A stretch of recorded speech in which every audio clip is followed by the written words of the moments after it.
As a quail manager, or what I call as a student of quail, you should understand quail from the inside out.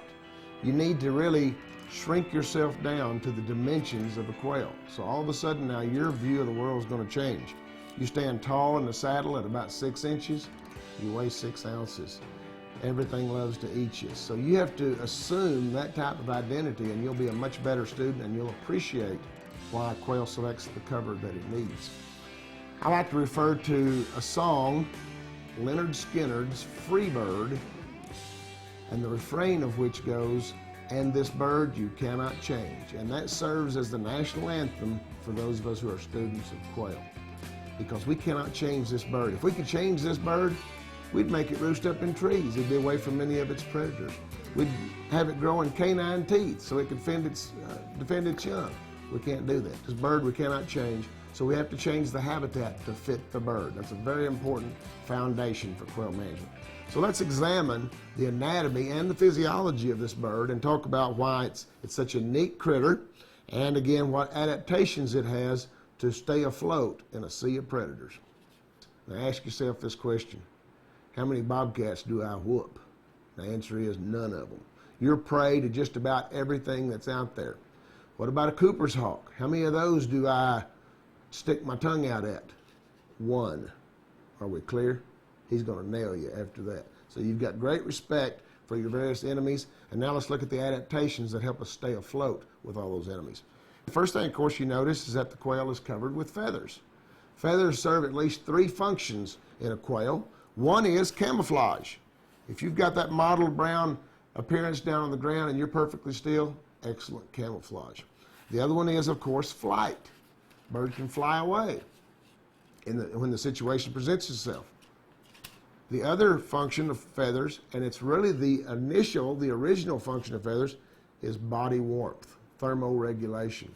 That quail's normal body temperature is 108 degrees. It can't survive at 102, it can't survive at 109. So it has to be able to thermoregulate, keep its body warm. Feathers are an excellent insulating mechanism, as you know if you've ever worn a down coat. So those are the 3 functions of feathers. Let's look at the head. Are the eyes on the side of the head, or are they on the front of the head? They're on the side of the head. And as a student of biology, you probably say, that's an adaptation of a prey species. Greater peripheral vision. Makes it harder for something to sneak up on it. As opposed to the eyes of a coyote, a hawk, or you and I, we have eyes on the front of our head indicating a predator's adaptation.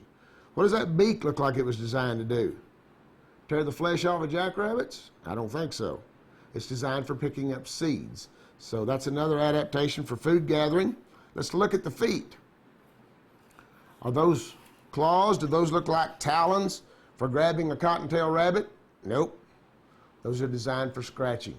A quail is really nothing but a 6-ounce version of the barnyard chicken. It spends a lot of its time scratching for food and so forth. So again, another adaptation.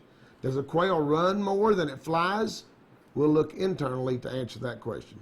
The male and the female quail, the cock and the hen, both look fairly similar, but the cock has a white face mask and a white stripe through right here, whereas in the female, this will be more of a buffy, kind of tawny yellow colored on the throat and on the face. Very easy to distinguish the male and the female in the bob white. Blue quail are a bit more difficult.